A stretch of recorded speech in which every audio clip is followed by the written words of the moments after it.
నాకు సిఐటికి ఉన్న సంబంధం, బంధం, అనుబంధం ఈ రోజుది కాదు, చాలా సంవత్సరాలు. పోరాటాలు, ప్రతిరోధాలు.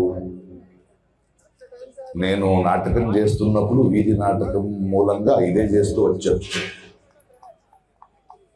నేనేది ఇప్పుడు కొత్తగా సమాజముఖి కార్యక్రమంలో, పోరాటంలోనో గోతు తీయట్లేదు. అప్పటి నుంచే ఇక్కడ కళాకారులను చూస్తుంటే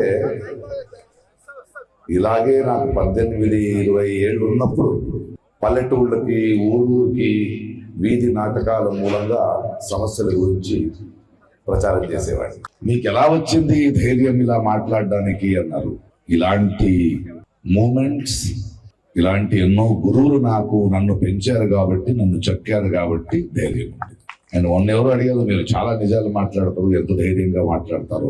నేను చెప్తున్న మహాప్రభు అబద్ధం మాట్లాడుతున్నాడు. అబద్ధం మాట్లాడడానికి ధైర్యం ఉండాలి. నిజంగా ఎంత సిద్ధి లేకపోతే అబద్ధాలు మాట్లాడుతున్నారండి. ఈరోజు శ్రామిక ఉత్సవం. ఒకప్పుడు మన సమాజంలో ఒక సామెత ఉండేది, చెమట చుక్కకి ఓటమి లేదు అని. చాలా కావ్యాత్మకంగా ఉండేది. కానీ ఈ రోజు పరిస్థితి ఉంటే శ్రమికులకి బ్రతికే పరిస్థితి లేదు. నేను వీధి నాటకాలు చేసేటప్పుడు ఒక ధన్వంతరి చికిత్స అని ఒక నాటకం వేసేవాడిని. అందులో అంటే దేవతలు వీళ్ళందరూ పైన ఒక అవతరణ కూటం ఏర్పాటైంది. అక్కడ ఇంద్రుడు కూర్చుని భోజనం చేయాలి. అందరూ అంటే భూమి నుంచి ఒక రోదన, ఒక ఆవేదన, ఒక ఏడుపు వినిపిస్తోంది. నారదుని పిలిపించారు, ఏంటి చూడవయ్యా, ఎందుకు ఏడుస్తున్నాడు ఆ మనిషి, తినలేకపోతున్నాను అంటే, లేదు సార్, ఏదో బరువు ఆడు గుండె మీద ఉంది, ఇంకే ఏడుస్తున్నాడు. అయితే మంచి డాక్టర్కి చూపించాలి కదా అంటే, నారదుడు వచ్చి ప్రపంచంలో ఉన్న అన్ని డాక్టర్ని, వైద్యులను తీసుకొని ఎంత చికిత్స చేసినా ఆ రోదన ఆగలేదు. అప్పుడు దేవతలకు ఒకడు వైద్యుడు ఉంటాడు, ధన్వంతరి అని, వాడిని పంపిస్తాడు. ఆడు వచ్చి భూతద్దంతో చూసి, స్వామి, ఇది కార్మికుడు, ఆ రైతుడు, వీడి గుండె మీద ప్రభుత్వాలు, కార్పొరేట్ సంస్థలు కూర్చున్నాయి, ఆ బరువుని మోయలేక ఏడుస్తున్నాడు, ఆడు దాన్ని తొలగించాలి అన్నాడు. అది ఈరోజు జరుగుతున్నది. ఇలాంటి ఒక పరిస్థితిలో మనకి సిఐటియు లాంటిది ఒక నమ్మకం, ఒక హోప్. ఒక కోఆపరేటివ్ సిస్టమ్స్ కానీ, సొసైటీలు కానీ, ఎక్కడున్న కార్మికుల కోసం, శ్రమికుల కోసం గొంతెత్తుతూ పోరాడుతున్నారు కదా. వీళ్ళొక రాజకీయ పక్షం కాదు, కార్మికుల వైపు ఉన్న ఒకే. అందుకే ఇలాంటి వేదికకి నన్ను రమ్మంటే అది నాకు ఇచ్చిన గౌరవం అనుకుంటాను. ఆ గౌరవంతోనే వచ్చాను. జనాలకి చిన్న చిన్న కథలతో చెప్పాలి. మొన్న ఇది ఎక్కడ చూసినా ఎలా జరుగుతుంది ఈ దేశం వెళ్ళడానికి, ఎలా ఇళ్ళు కార్పొరేట్ గా అమ్మేస్తున్నారని, అదానీలు, అంబానీలు. సింపుల్ ఎగ్జాంపుల్ అండి, మొన్న ఇండిగో వాళ్ళ గోల జరిగింది ఎయిర్పోర్ట్ లో. ನಾನು 2 రాత్రులు ఎయిర్పోర్ట్ లో ఉండాల్సిన పరిస్థితి. ఒకటి నుంచి బెంగళూరు వెళ్ళాలి, రిటర్న్ వచ్చేటప్పుడు చాలా ఓపికతో ఆ జనాల మధ్య కూర్చున్నాను నేను. 6 గంటలు 7 గంటలకు బయలుదేరాల్సిన ఫ్లైట్ ఈవినింగ్ వెళ్ళేసరికి 4 అయ్యింది. జనాలను చూస్తూ ఉన్నాను. దీనికి మూల కారణం ఎవరు?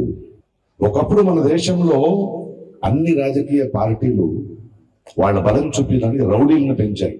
ఆ తర్వాత రౌడీలు చెప్పినట్టు వినాల్సిన పరిస్థితి వాళ్ళకి వచ్చింది. ఈ రోజు కార్పొరేట్లు అలాగా పెంచారు. మనం అర్థం చేసుకోవాల్సింది, ఒక ఎయిర్పోర్ట్ ఇండస్ట్రీలో మొనాపలి ఒక ఇండిగోకి, ఇంకొకరు వదిలేసి మిగతా వాళ్ళు లేరు. వాడేం చేస్తాడు, నా మాట మూవింగ్ అంటాడు. జనాలు మనం ఏమవుతున్నామంటే, మనం ఎలా ఎక్స్ప్లెయిన్ చేయాలి, ఎలా కనిపించిందంటే, ఆడపిల్లలు, ముసలోళ్ళు, చిన్న పిల్లలు ఎవరు మనల్ని తంతున్నారని తెలియకుండా తిరుగుతున్నారు ఎయిర్పోర్ట్ లో. అది అదానీ ఎయిర్పోర్ట్. ఒకరోజు కూర్చున్నాడు నా దగ్గర కాఫీ తాగుతూ, సార్ పొద్దున్న నుంచి నాకు 12,000 రూపాయలు ఖర్చు అయింది సార్. అదేంటారు, ఒక కాఫీ 360 రూపీస్ సార్. ఎయిర్పోర్ట్లు మారుతున్నాయి అంటున్నారు, కాదు, చెయ్యి మారుతున్నాయి. మన సొమ్ము కార్పొరేటైజేషన్, ప్రైవేటైజేషన్ అనేది మార్పు కాదది, చెయ్యి మారుతుంది. అంటే ఎలా చూస్తున్నారంటే, ఒక ఫుట్బాల్ మ్యాచ్ చూడడానికి మనం వెళ్ళాలి. మేము ఫుట్బాల్ మ్యాచ్ చూస్తున్నాం అనుకుంటున్నాం, మనల్ని ఫుట్బాల్ చేసేసేవాళ్ళు ఎవరు తంతున్నారో నాకు తెలియదు. అలా తిరుగుతున్నారు. ఏం చేయాలి? దీనికి గొంతెత్తాలి, పోరాడాలి. అదొకటే దారి, అదొకటే మార్గం. అందుకే ఆయన చెప్పారు, ఇది చాలా పెసిమిస్ట్ గా ఎవడైనా అంటే సిఐటియు కానీ, ఇక్కడున్న ప్రతి ఒక్కరు కానీ, నేను కానీ, చనిపోయే ముందు చావకూడదు మనం. బంధించుతారు మనల్ని. ఎవరిని ఎవడైనా గొంతేస్తే ఉమర్ ఖాలిద్ నుంచి అందరినీ బంధిస్తారు. నేను వాళ్ళకి ఒకే చెప్పా, నువ్వు ఒక్క పక్షిని పంజరాల్లో పెట్టినా అది పాడేది స్వాతంత్రం కోరుకున్న పాటే, దాన్ని బంధించలేదు. అండ్ నాలాంటి వాడిని నువ్వు ఏం చేయలేవు. ఎందుకంటే ఏమండి, బాగున్నారు కదా ఇండస్ట్రీలో, బాగుంది కదా మీ లైఫ్, మీరేం కార్మికుడు కాదు, రైతులు కాదు, అలా కాదండి. అది నా బాధ్యత. వాళ్ళ గొంతు అవ్వాలి, అవ్వకపోతే ఎలా అది?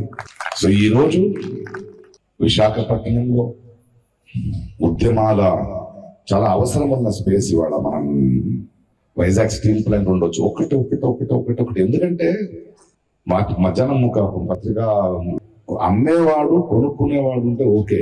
మన ప్రభుత్వాలు వాళ్ళే అమ్ముకున్నారు ఆల్రెడీ. వాళ్ళు అమ్ముడు పోయారు ఆల్రెడీ. ఇవాళ మీడియా అమ్ముడు పోయింది, ప్రభుత్వాలు అమ్ముడు పోయాయి. ఆయన చెప్తున్నాడు కదా, మనువాదాన్ని అమలు చేయడానికి ప్రయత్నం చేస్తున్నారని. మొన్న 26న మనకు సంవిధాన దివస్, కాన్స్టిట్యూషన్ డే. 26వ తారీఖు భారతదేశం ధ్వజం ఎగరాలి. ఒకరోజు ముందు భాగధ్వజ ఎగురుస్తున్నాడు మహాప్రభు. చెయ్యిలు వణుకుతున్నాయి ఆయనకి.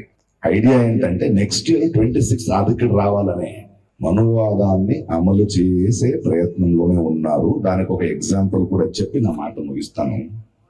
భారతదేశం ఒక సరోవరం అయితే అందులో బ్రహ్మ రాక్షసుడు ఉన్నాడు, కనిపించట్లేదు. నేను మీరు ఆ సరోవరం మీదున్న కమల పువ్వు ఉంది కదా, దాంతో పోరాడుతున్నాం. అది బీజేపీ. కానీ పోరాడాల్సింది దాన్ని కాదు, దాన్ని పెంచుతున్నా, దాన్ని సబలీకరణం చేస్తున్న ఆర్ఎస్ఎస్ తో పోరాడు. వాళ్ళు కనిపించరు. వాళ్ళు బీజేపీ రూపంలో ఉంటారు, లేదా వేరే పార్టీ పేరులో ఉన్న రాష్ట్ర ప్రభుత్వాల్ని కొనుక్కుంటారు. వీళ్ళు అమ్ముడు పోయారు. కంటికి కనిపించే ప్రభుత్వాలు వెనకంతా ఇళ్లే ఉన్నారు ఆర్ఎస్ఎస్. దాన్ని వేరు సహితం మనం తీయాలి. దానికి మనం నిరంతరంగా మాట్లాడుతూ ఉండాలి. నిరంతరం నేను ఉన్నప్పుడే గెలవాలని లేదు. ఎందుకంటే వచ్చే తరాలు తప్పు చేసిన వాడిని క్షమించొచ్చు కానీ మౌనంగా ఉన్న వాడిని క్షమించదు. నేను మౌనంగా ఉండను. ఏదో చెప్తారు కదా, ఫ్లో బాగుంది దీంతో వెళ్ళిపోవచ్చు అనుకుంటే వెళ్ళిపోను. నేను ఒక ప్రవాహంతో వెళ్ళిపోవడానికి చచ్చిపోయిన చేపలు చాలు, ఎదురీతి ఇవ్వడానికి వేయడానికి జీవంతో ఉన్న చేప అవ్వాలి. సిఐటి వంటి ఇలాంటి మహాసభలు, మీ చైతన్యం, ఈ శ్రామిక ఉత్సవాల సాంస్కృతిక రాయభారులుగా మీరు బయలుదేరుతున్నారు. ఇప్పుడు కూడా ఒక పుస్తకం ఎవరో నాకు ఇచ్చారు, దాన్ని చదువుతున్నాను. ఇలా ఒక కళాకారుడుగా, ఒక ఆర్టిస్ట్ గా నేను సాంస్కృతికంగానే పోరాడతాను. అక్కడ కూడా నా రాజకీయం. సిఐటియు ఈ సమావేశానికి వచ్చినందుకు చాలా ఆనందంగా ఉంది. ధన్యవాదాలు.